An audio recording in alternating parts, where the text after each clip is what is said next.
Okay, so one thing that we were wanting to do to kind of help with a lot of the people that are going to be doing these new interviews is to kind of go through the steps. So you sir created a Mama Bird like interviews kind of procedure document. And so we wanted to kind of like go through the steps and kind of talk about them.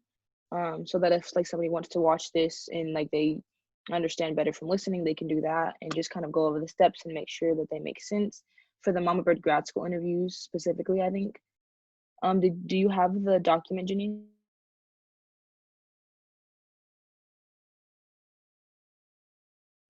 I can pull it up on my, did you send it through email? Yeah.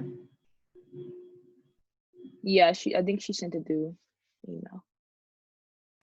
I'm gonna have to check these links because I don't think them are correct because I was all over the place with the links. I want to make sure double check that they're the correct links.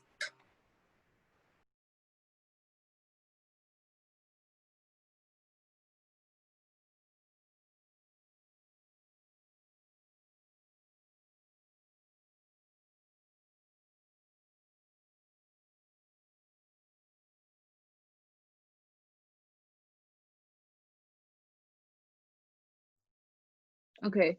I don't like. I don't know if did you want us to start going through it, or did you want to check them first?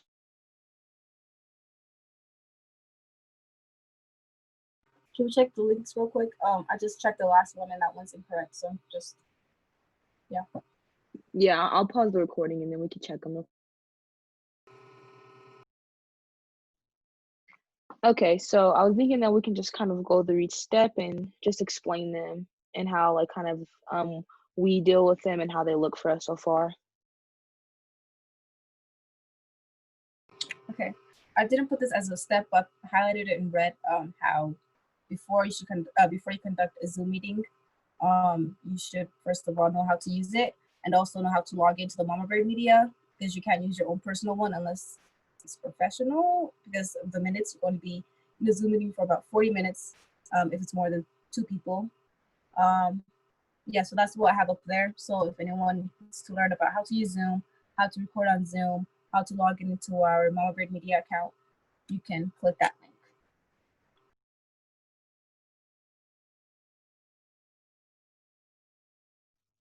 So I see here that one of the first steps we have is contacting the customer.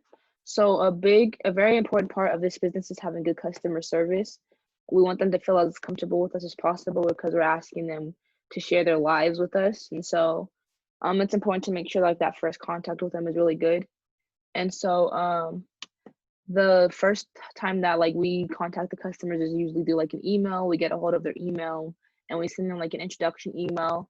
I like to try to make sure I introduce myself and who I am, that I am currently at Boulder studying journalism and media production, that I've been doing Mamabird interviews, or like if you're in Mamabird grad school, explain that and kind of your purpose of doing it and why it matters to you. And like you don't have to make it too long, but just introduce yourself so that they know who they're going to be talking to.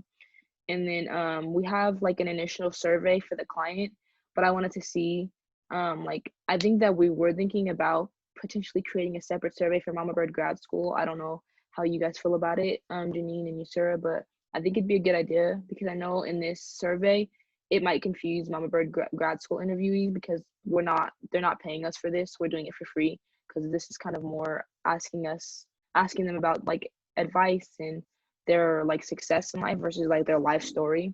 And we're not interviewing their family member, we're interviewing them, which is what this survey focuses on. So we might potentially want to create a different survey if you guys are okay with that. Like I can work on. Yeah, I think that's a good idea. And also, I feel like with the responses, it'll be hard to track which responses are for Mamabird Media and which responses are for grad school interviews. So I think we should work on that. I agree because I was kind of connecting the equation destiny with my leadership professors, and I know that even Destiny had got confused about who was supposed to fill out the survey, if it was her or if it was the person she's interviewing. And so I think that we should create a separate one just to avoid confusion and then make sure we communicate to everybody in Mama Bird grad school like this is for the person you're interviewing to fill out. And I think it's going to help that they're doing practice interviews with each other because they can like reach out to each other, email each other, and then send each other the surveys. so that they can have practice filling it out and know what questions are going to be on there. And then they can also have practice sending it out. And so, yeah, I think that would be a good idea. And just kind of having the questions in there, asking them like, are you comfortable with us sharing your interview? And I'm not sure if we need a contract since there's not like money involved, or should we still have a contract for the Mamabird grad school interviews?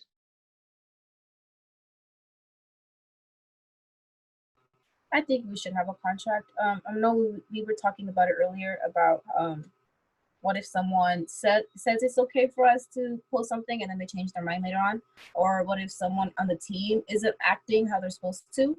Maybe we should have a contract for those people to hold them accountable for how they conduct these interviews and what they say during these interviews, to show that they don't represent, all of us. I don't know, something like that. Yeah, that is true because people can still come back and say like we lied about what they said. So I think just having a contract and like kind of focusing on more of like the sharing it aspect, like making sure that they sign to say that they're okay with us sharing the video, and that they're okay with us like distributing it like on YouTube and Facebook, and that like nothing will be altered without their permission. And we can exclude the payment part so that it doesn't confuse them, because they might think, oh, I have to pay for this. So like maybe taking that out just to avoid as much confusion as possible.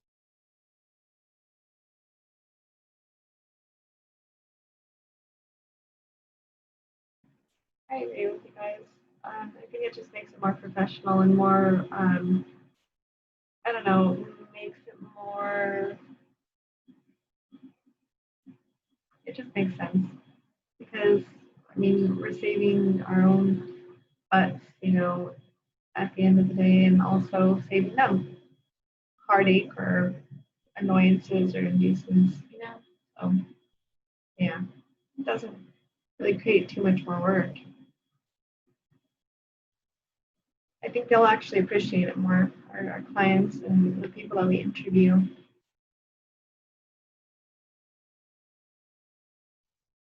Yeah, I agree. And so like once we get the survey and like a separate survey and a separate contract, and they're probably going to be much shorter than the Mamabird interview ones. So like once we get that, we can just potentially like maybe create a side note saying like if you're doing a paid interview, send this survey.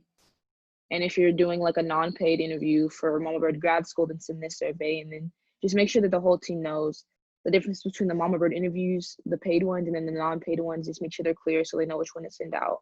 And then they'll just like go through the steps as normal. And we can like include the link in here. So like we're not having a whole bunch of completely separate documents. And then I know that like after we get the forms from the survey answers, we then move on to setting up the interview. And so we kind of look at what they said on their survey and see if there's like nothing, if they said anything that they weren't comfortable with. We can get their number during that time from the survey and from that initial email. And then I know that we like to try to call them in person to set up a time and date, because while we can do it over email, it's good to kind of get that like first initial like contact with them, like with voice, just to make them feel a little bit more comfortable. And like clarify the questions, like double check and make sure that they answered everything how they wanted it to be answered. So set a time and date for the questions and just let them know that like the interview is going to be about an hour, and making sure that they understand that. Yeah, I totally agree. I feel like also with phone calls, it's faster. You get everything you need, all the information you need in one, in just like 30 minutes or 10 minutes. With emails, you have to wait for the response, and then you send another response, and then you have to wait for that again. So it might take a while with email to set up a date, and to get all these information that you need. So preferably phone call, or you can ask them what works for them best. If they prefer you to text them and they're faster at that, or so it's always nice to talk about that, so that way you could move the process more along, because I'm still waiting for the person I'm supposed to be interviewing, the client. I'm still waiting for her to get back to me. I might have to resend her an email. Maybe she's not the best at email, but we have to definitely make sure that we figure out what works, what is the best. Maybe we could put that in the survey, like how is the best way to contact you, so that way it's faster, the process is faster. Yeah. I agree with you guys. And also, I think it makes it more personal. A phone call or texting, it makes it feel like we're longtime friends or not somebody that we just met 2 hours ago, you know? So I think it helps to build that comfort. Yeah, I definitely agree, like asking them like what their preferred method is because everybody has a different like ways that they like to communicate. And so like also for me, I'm still waiting on the scoop winner to reply and she's probably just not the best at email because I know sometimes it's like different like especially if you're busy, it's gonna be hard to reply to every email. And so definitely like having in that first survey, um asking them that. And also do you guys think that we should send the email, I mean the survey out like when we first email them, or should we wait for them to reply and then send the survey out to them? I mean, I sent the survey out to my client during the first initial email. I kind of gave them a rundown, like a step by step of the process, like pretty much how this looks, but less formal and less structured, um, just to kind of give them an idea of what this whole thing will look like. Like first, I'm going to send you the survey. Introduce. I mean, I didn't tell them that I'm going to introduce myself. I kind of did that naturally. I know that was really awkward. Moving on. Um, and then I told him that once he was done filling out that survey, we can do a phone call to kind of, get to know each other a little bit better, and that gives him the opportunity to ask me more questions. And then I told him from there, that's when we'll figure out when's the best time to conduct our interview. So yeah, I definitely think we should send it out during our first initial email. I think it just makes the process a little easier. I have a question. Do you guys think it would be easier to, or would we get a faster response if we use Mamabird Media's email? So maybe like they're keeping an eye out for that. They're like, oh, we're waiting for Mamabird Media to like email me.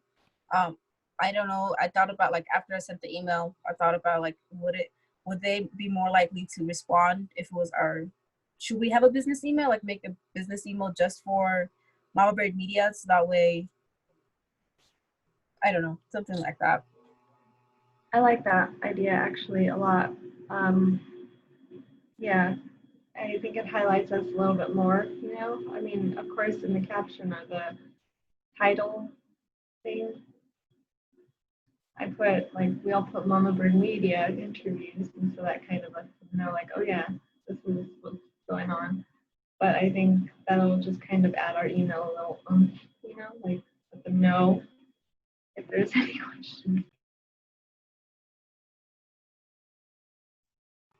Yeah, that is definitely true. Like it will kind of let them know like, oh, this is who I'm looking out for. Because with just our names, they might be confused.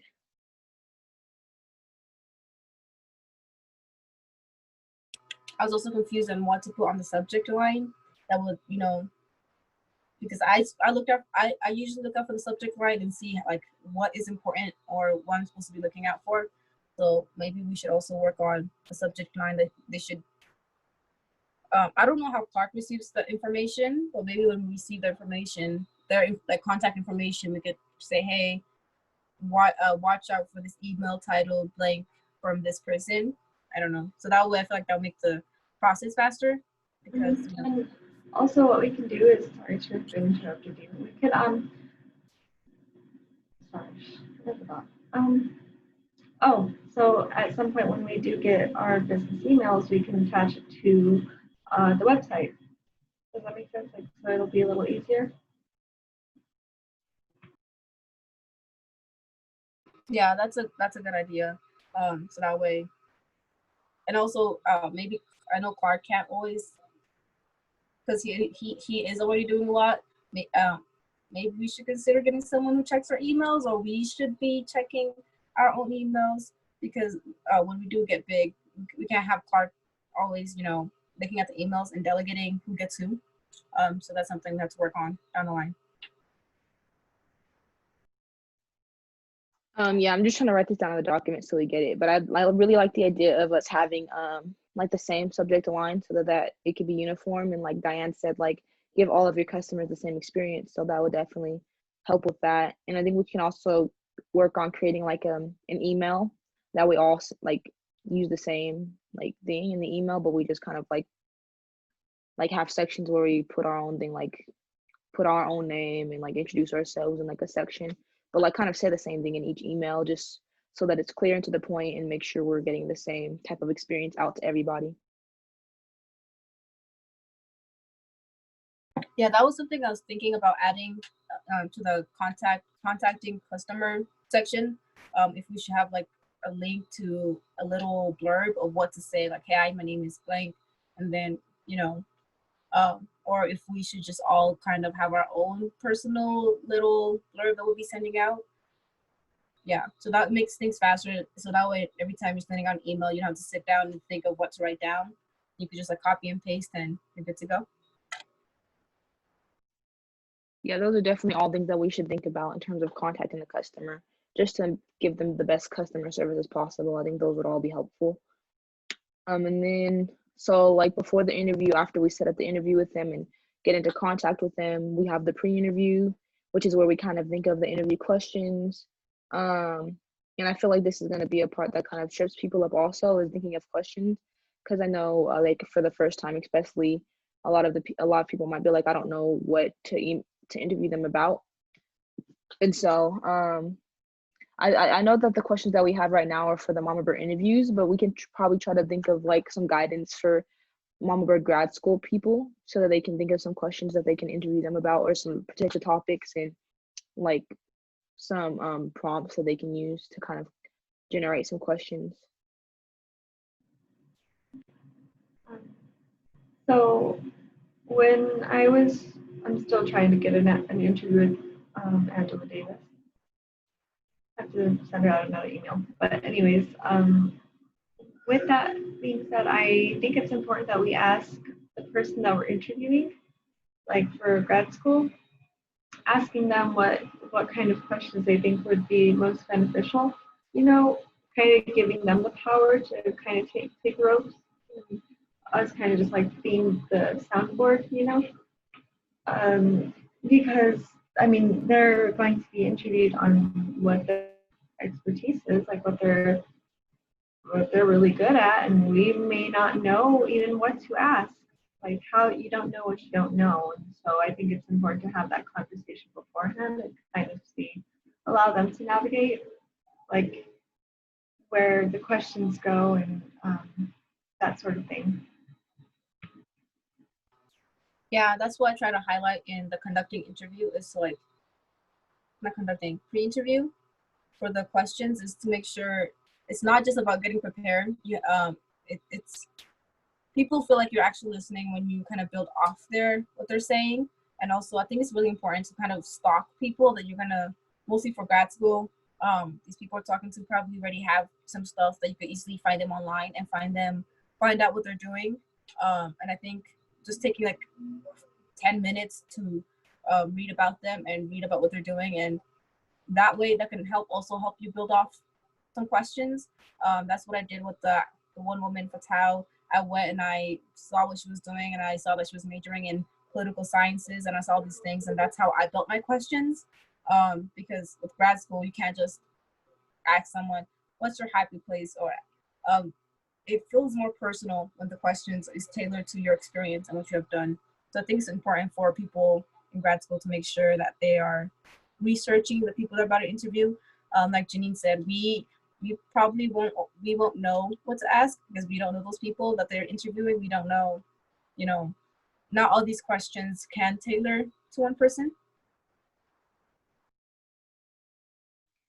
Yeah, I think that would sorry, I was just gonna say I think that would definitely be a good question to include in the survey, is asking what questions would be beneficial to them, and then by the time the pre-interview comes around, they can tailor those questions around them, and just making sure that the grad school participants know to do research on who they're interviewing, because they can't just ask general questions. For it to have the most impact, it has to be individualized. What do you guys think of having a phone call with grad school interviewers? Interviews, interviewees. Like us calling them ourselves and talking to them about this? Yeah, Um, like pre-interview, kind of like how we do with our clients or Mamabird interviews. We have a conversation over the phone with them prior. I think Clark is making them interview each other. I think that could be like their training is interviewing somebody, and I don't know if we should watch them and then give them critique on how they can improve, or we should just if they have a practice interview, then just go right in because we need some sort of training so people are comfortable with talking to other people and asking questions. So that's something we should definitely consider. If we should be interviewing them. Also going back to what Clark said about how we can't do everything. All three of us trying to interview. I think there's like 50 people in our group, in the private group. So that would also take a very long time for everybody to get the opportunity to interview someone if they have to go through interviewing us first. I didn't mean grad school, like people who are part of grad school. I meant like the guests that we bring on. So like how I'm going to bring on my therapist, like prior, I mean, I see her on a weekly basis, but I guess a phone call wouldn't necessarily be necessary. But say, for argument's sake, I were to interview Angela Davis, I'd ask for a phone call prior to that and kind of get to know her a little bit better so she can get to know me a little bit better. Yeah, that would take way too long interviewing everybody who's a part of grad school. Yeah, I like that. Also prepares you, like since you already have that comfortness talking with them on the phone. I think that's something I did. I don't know. I remember I talked to this guy on the phone, and then we had a Zoom call, which made everything so much easier. And even texting, talking about prior to that, like, oh, what are some things that you're doing, or I heard you doing this, so that way you could build it off in this while you're having a Zoom call.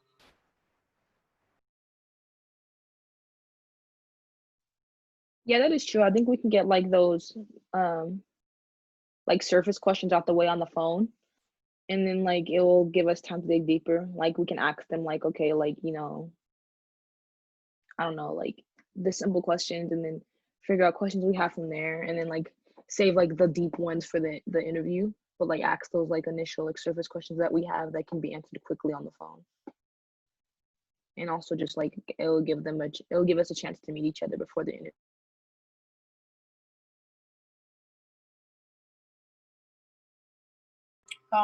So for the follow up, I put encourage the client to be to themselves interview the interviewee. What if the client doesn't want to?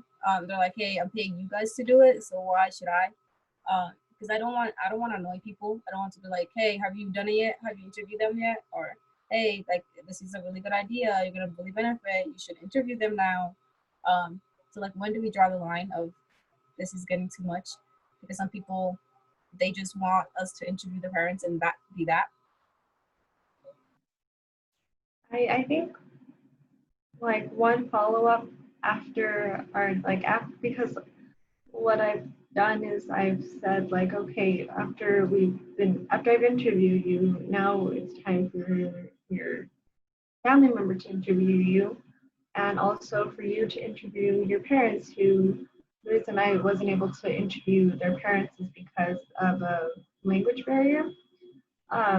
And so I definitely put that out there that they should definitely interview their parents.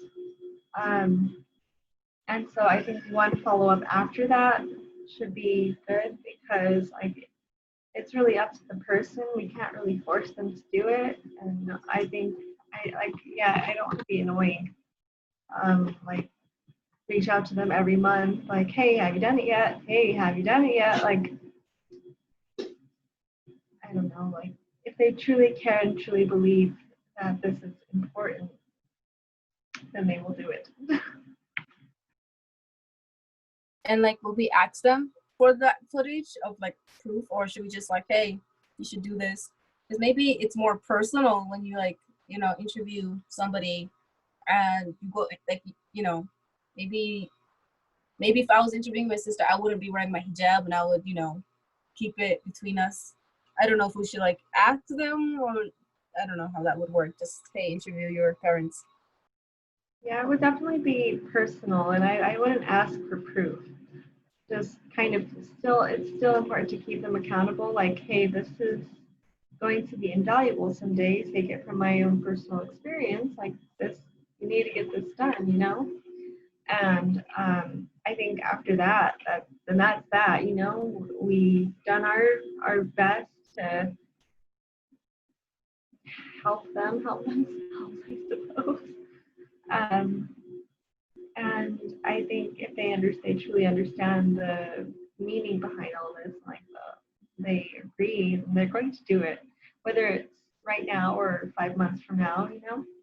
Um, and also, I don't think we should ask for like proof or like ask for snippets of their interview from their family member or them being interviewed by the family member. You know, it's different level of personal. Yeah, I agree with everything you guys are saying. It might be hard, like if we do run into that issue, which I feel like we won't too much because if people are kind of like seeing the value in paying for the interview in the first place, they'll probably see the value in them interviewing their family member because they did put like their time and effort and money into it. So I mean, if they want to get the full experience out of the product, then I feel like they're going to do it. And just kind of like holding them to their word. Like if they say that they did the interview, then hoping that they did it. And if they didn't, I mean that's kind of on them at that point because it's they're losing value themselves. Like they're gonna be the ones that are gonna be missing out on that video. So I think it's just kind of really driving home the point, like, it's just it's just for you, this is for your family. So the only people that will be missing out is you if you don't do this for yourself.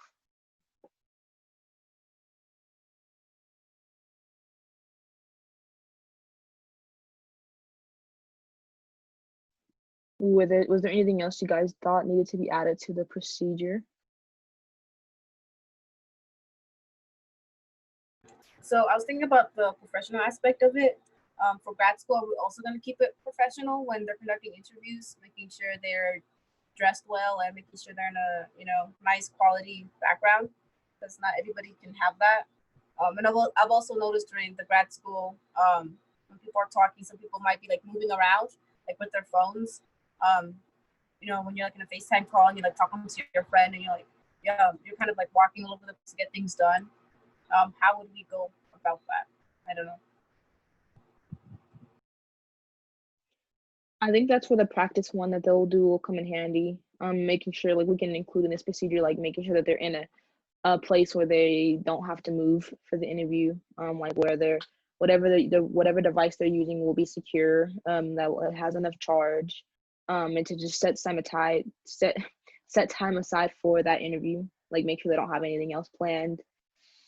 And yeah.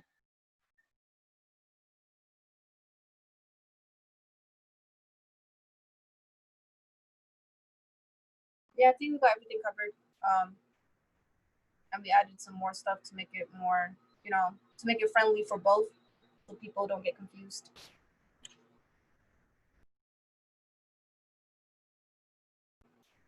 I also didn't know what to do with the scenarios that we made up. Like if that did happen, who would we go to? Would they go to Clark? Would they go to us? Like I know some like big businesses that have like HR and all these other people that you can like make a complaint about, but I don't know what since we are with grad school, since it is different from Mamabird interviews about people have issues with each other and all that other stuff that we talked about. Yeah. I think they can first come to us and talk to us about it, and we can try to see what we can do to help.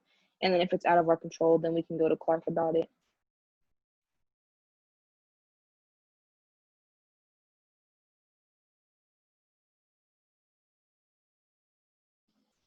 What time did you have to leave for your next meeting?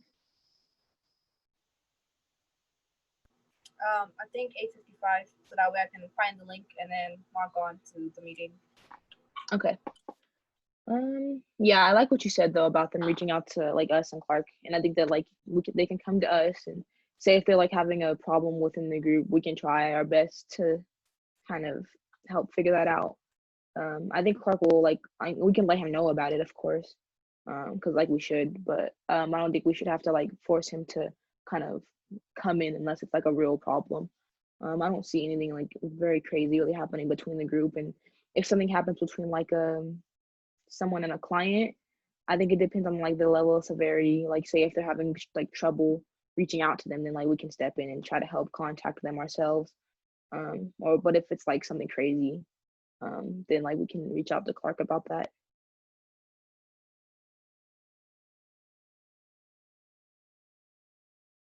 I think this meeting is pretty productive. I'm gonna go ahead and go and start preparing for my next class. It was nice talking to you guys. You too. I think we should also discuss this week how we're going to be with Clark on his vacation, but you can do that in your meeting. We could probably just like text about that in our group chat. Okay. Goodbye, guys.